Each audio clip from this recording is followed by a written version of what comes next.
This is a test. This is a test. This is let's make mistakes. How you doing? How you feeling this evening? Yes. Oh yeah. Oh yeah. This is test number 2. Yes, y'all. Yes. I have to poop. Test number 2, I have to poop. Can you believe the chamomile? The Camel Cried Chameleon songs. Laughable licorice licking the light. Okay. Do we get everything? Do we have what we need yet? Are we done? Because I gotta drop one. All right. I'll talk to you later. All right. Bye-bye. Y'all already know what it is and what it does. Regretting all of my life's decisions, except for this new microphone.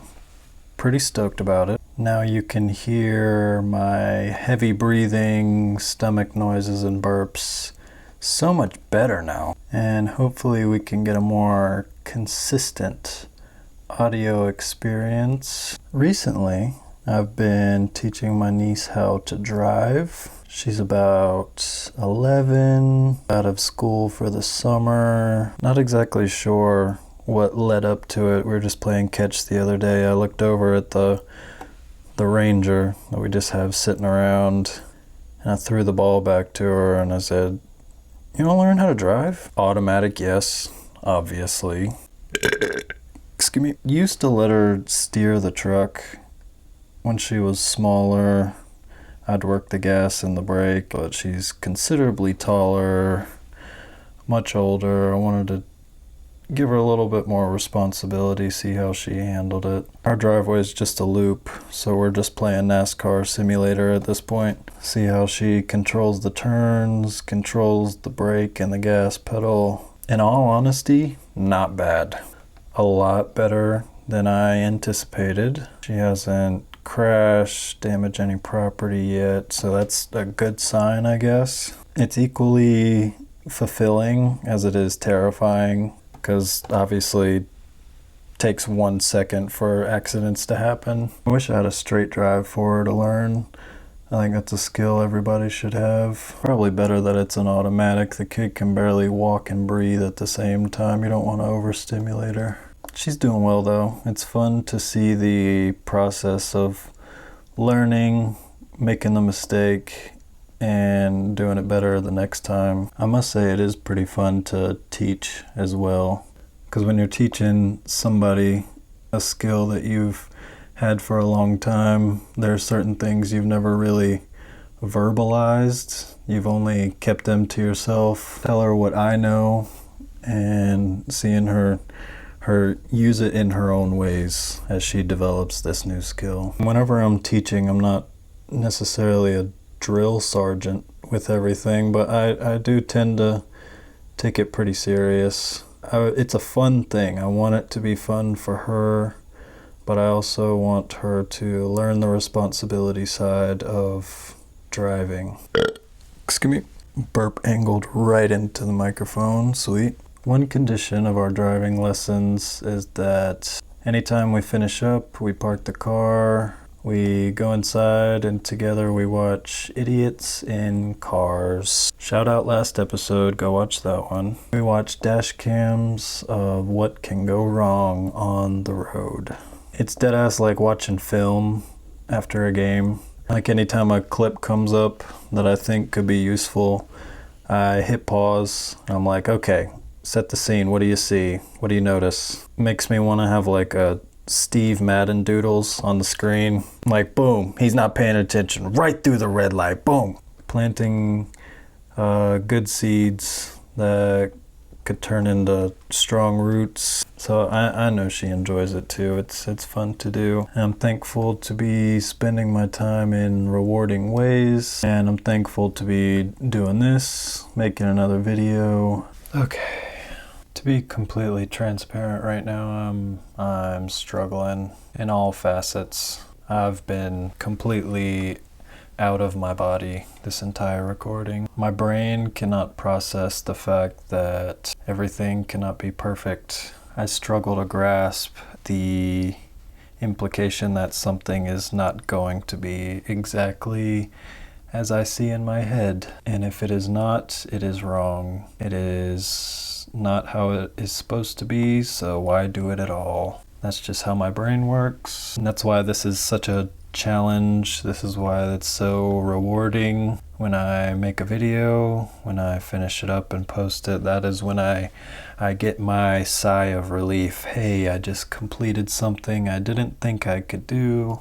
I overcame all of my doubts and negativity inside my head. There comes a point in almost every video I make where I say, okay, that's enough, let's scrap it. Let's never do this again. Let's build ourselves back up. Let's lock the fuck in. It's such a terrible feeling to say, hey, this was a waste of time. Why did I do this? When that's not the wavelength we need to be on right now. We're making something. We are being creative. We are using our time effectively. I enjoy what I'm doing right now, but my mind says otherwise. So let's not listen to that. Okay. Recently, a phenomena that's caught my attention and I wanted to talk more about today was I saw this dog, and this wasn't just a dog, it was perhaps the chillest dog I have ever seen, and it was a dog by the name of Grayson. Grayson can ride a one wheel. You may have seen a dog on a skateboard, a dog riding alone on a one wheel is so impressive to me. The margin for error is so thin. I saw one video of the dude and I dropped everything to just go face first down a rabbit hole. I was like, is this a thing? Are people teaching their dogs to do this? It is a very small club. There's a few dogs cornering the market in shredding. One of them was Chowder. Chowder has a lot of experience on various different boards. You can tell that his owners love to challenge him. He loves to do extreme sports. Dude, Chowder's an athlete. He's built like a meatball. Bro is stout. Nonetheless, he is an athlete. Let's come back to Grayson though. Grayson, a little pit bull. Just watch one video of bro and you can tell how comfortable he is on a board. You can teach a dog to do a plethora of things. There's one thing you can't teach, and that is steeze. Like, he's completely connected to what he's doing. It's amazing to see. Check bro out. One wheel dog on Instagram. Grayson and his owners will be sliding around together, right? They're at the park or something. They're chilling. But you know Grayson, right? He loves the thrill. So he takes off. He's zooming now. He got the zoomies, but on a board. And he's rolling down the sidewalk of this park. And there's a dude just walking. He's in his own world. And Grayson's rolling up on him heavy, right? Grayson's owners are like, yo, yo, yo, watch out, watch out, watch out. Dude doesn't hear him, doesn't turn around. But Grayson's like rolling right in his direction. You think he's about to hit him. And then just as soon as Grayson makes contact, he hops off the board, takes a few steps, then goes to take a piss. Like, he knew if he didn't bail, he was gonna hit that guy. And Grayson's in complete control. He didn't lose control and fall off. He bailed intentionally. Just imagine being that dude for a second. You're just bopping along at the park by yourself, like jamming a scissor or something, and you hear some chill ass bros behind you like, watch out, watch out. Like Randy Orton's about to RKO somebody. You hear the clatter of a board, and you turn around and seeing an unattended one wheel and a dog taking a leak 5 feet away. What would you think in that situation? Because no one in their right mind is going to think, hey, a dog was riding this and almost hit me. I know what I sound like, oh, that just so sweet. Look at them dogs doing human stuff. Because if you've ever seen a well-trained dog, or a well-behaved dog even, you know the amount of training, the amount of time, effort, and patience it takes to have that dog be so well behaved. The repetition that goes into everything, and this animal understands and trusts its owner when it gives commands, and that's not a small thing. But the game changes when you say, hey, let's go for a ride, and any normal dog's gonna go jump in the car, but you tell Grayson, let's go for a ride, and bro hops on a one wheel. Now at this point, we could easily move on to another topic, but what's the fun in that? Where's the whimsy? Say it with me, class. We overthink everything. When I was watching these pups shred, I couldn't help but think, what's under the surface? Like, there's a lesson in all this, right? There is a lesson in everything if you look hard enough. A dog's motivation is interesting to me because it's so baked into the canine's DNA. Listen, respond to a human's commands. They hear the noises coming out of our mouths and our body language. They can build an understanding through all of that. And of course, most dogs are going to respond to reward-based learning. Like, dogs will do just about anything for food or for treats.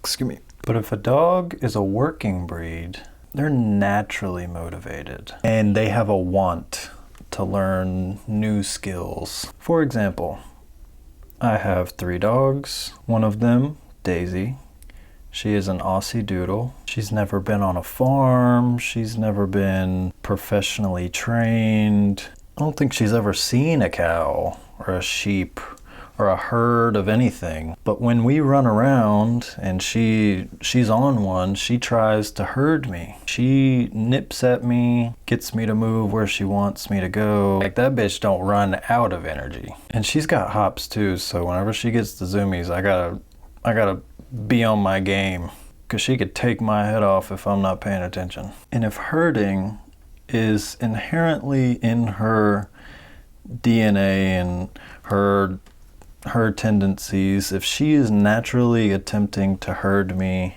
hypothetically, could you breed a dog to be skilled at skateboarding and extreme sports? Yes or no? With enough time, energy, and funds, can you breed dogs to shred?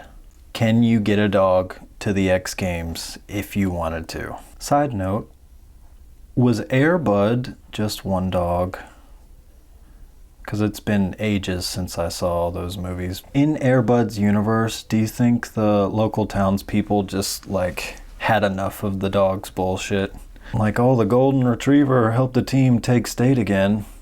Like, you think the town over was trying to get that dog, like, you know what I'm saying? Send him one way to Korea or something. Side note to the side note. Rock with me here. How much do you think a specimen of Air Bud's juice was worth? You could easily pimp out that dog. Elite athletic DNA. Excuse me. I'm just glad we're finally peeling away the rind that is this episode. We are asking ourselves the important questions now. We are getting deeper and deeper into what the point of this is. Do you think Air Bud had groupies? I looked this up. I think Air Bud has officially 14 movies. Air Bud had to have groupies in every city, like an old school athlete. You think he finished up the World Pup and he had bitches lined up? Like, it's not entirely out of the realm of possibility that actual human women were lined up for bro. He was so multifaceted in his prime. How many athletic careers were ruined by the paws of Air Bud? You're going over a roster for a college athletic team, and you see on one kid's game tapes that he got crossed up by a dog. A canine made this kid touch earth. There's no coming back from that. How many squandered scholarship opportunities? You're watching a kid's movie about a dog who's good at sports, but in the wake of the dog's glory, he is essentially ruining children's lives and their futures who want to pursue an athletic career. You would have to think that they created a support group in the Air Bud cinematic universe, like Air Bud ruined my life. Air Bud took my opportunity away from me. And I'm just glad that we're finally thinking about the important things on this episode. Most dogs are great learners because they are constantly present in the feedback loop that is presented to them. Like types of training, routines, exercises, etc. And let's add another spiritual layer to this. When a human is learning something, there's typically a degree of separation from it because humans have an inner monologue, we have the voice in our head, we doubt ourselves, we think in degrees of abstraction. Our consciousness is constantly trying to regulate itself. And there's little to no internal interference with a dog because the recipe for a dog learning something is action, feedback, adaptation. Dogs are constantly in the moment. They are not shrouded with indifference like humans are. We are so up our own asses about everything. We are self-conscious. We are enlightened to our own detriment sometimes. I think the real point that I'm trying to make is we all have that dog in us. You know? We're all capable of learning and grasping something new if we get out of our own way. Human intelligence is a gift, but it also creates a rift between us and direct experience. We don't just attempt things, we evaluate ourselves attempting them. A dog is never going to ask itself if it is a one-wheel rider. It rides. But there is wisdom in that dog learning how to ride a one-wheel. If you want to learn something and truly grasp it, immerse yourself. Set your ego aside. Cultivate structure in your routines. Remain in the present moment as best as you can. Do not let your human intelligence become a hindrance. It is a superpower. Use it. You can reshape your brain through repetition and meaningful action. I think this is about as good as it's gonna get. So I think the only appropriate thing to do now is to go show it to the lovely lady it is inspired by. Miss Marley, big fan. Small-time artist, wanted to show you something. You inspire me a lot with your work. I wanted to present you with a gift. What do you think? What are your thoughts on Air Bud Smash or Pass? There you have it, folks.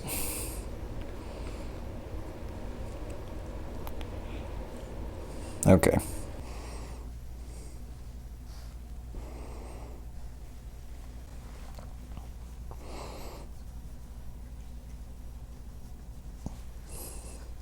I believe we did a lot of good today. We did a lot of important things, covered a lot of important topics. I am thankful to have the time to do this. If you've made it this far into my video, please seek professional psychological help. I am thankful for you. I am happy for you. And I hope to see you in my next video. But until then, be good and embrace your mistakes. Bye. Love you.